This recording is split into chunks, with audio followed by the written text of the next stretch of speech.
Hello guys, এখন দেখতেছেন আমাদের হুন্ডাটা, ওই যে নৌকাটা দেখা যাচ্ছে সামনে, সেই নৌকায় করে আমরা নদীর ওই পারে যাব। মানে নদী বলতে এটাও কুয়াকাটার সাথেই, এটা মিলত নদী, এই যে ছোট একটা নদী। তা আমাদের হুন্ডাটা এখন নৌকায় উঠায় ওই পারে যাবে। ওই পারে নাকি খুব সুন্দর জায়গা আছে, মিনি সুইজারল্যান্ডের মতো জায়গা আছে আরও। তাই আমরা এই নৌকাটায় আমাদের বাইকটা উঠাবো। এইটা একটা এক্সপিরিয়েন্স, এটা কখনো আমি হয় না, এবার আমার হয় নাই, এই প্রথম এই এক্সপিরিয়েন্সটা হবে।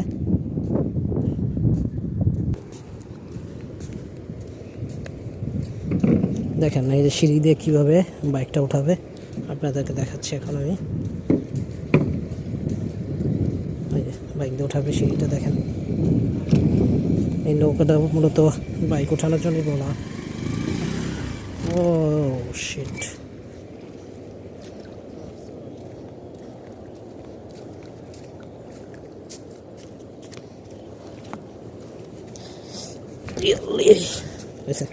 ও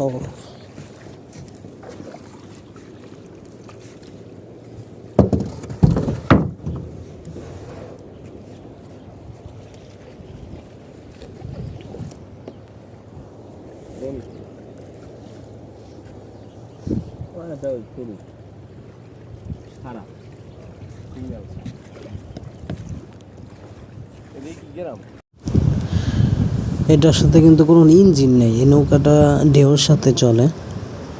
এবং দেখতেছে একটা বাঁশের লম্বা একটা বাঁশ দিয়ে জাস্ট কন্ট্রোলটা করতেছে, আর বাকিটা ঢেউর সাথেই চলতেছে। মানে এই পাশ থেকে ওই পাশে যাচ্ছে ঢেউর সাথে, কোনো ইঞ্জিন নেই, কোনো বৈঠা নেই, কিছু না। মানে এটা একটা সৌন্দর্য। আর এটা কিন্তু কুয়াকাটার যে সমুদ্র সৈকত, সেটার পাশ দিয়ে একটা খালের মতো বয়ে গেছে। এটা সামনে একটা ব্রিজ আছে, অবশ্যই ব্রিজ দিয়ে আমরা যাইনি, আমরা এটা একটা নতুন এক্সপিরিয়েন্স নিলাম, খুবই সুন্দর। এটা এই পাশ থেকে ওই পাশে যাওয়ার জন্য। তাই আমরা তো মেন রাস্তা দিয়ে আসিনি, কুয়াকাটা সমুদ্র সৈকতের পাশ দিয়ে যে বালি চর, সেখান দিয়ে চলে আসছি হুন্ডা নিয়ে। এটা ওই পারে যাচ্ছে, ওই পারে নাকি আরও খুব সুন্দর জায়গা আছে ছবি তোলার মতো এবং ঘোরার মতো। তো সেটাই আমরা দেখলাম, দেখে ওইখানেই যাচ্ছি আর কি। এটা নতুন একটা এক্সপিরিয়েন্স, এর আগে কখনো হয়নি আমার। আমাদের দুইজনের ভাড়া নিয়েছে 50 টাকা, বাইক এবং বাইকের যে ড্রাইভার তার কোনো ভাড়া নেয়নি।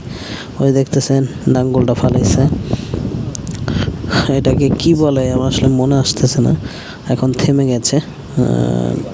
এটা নৌকা আর কি, এটা খোলা নৌকা, এবং এই যে কাঠের যে ইয়া দিয়ে, সেটা দিয়ে এখন হুন্ডাটা নামবে। আমার বন্ধু টাকাটা দিচ্ছে আর কি। মানে এটা একটা নতুন এক্সপিরিয়েন্স।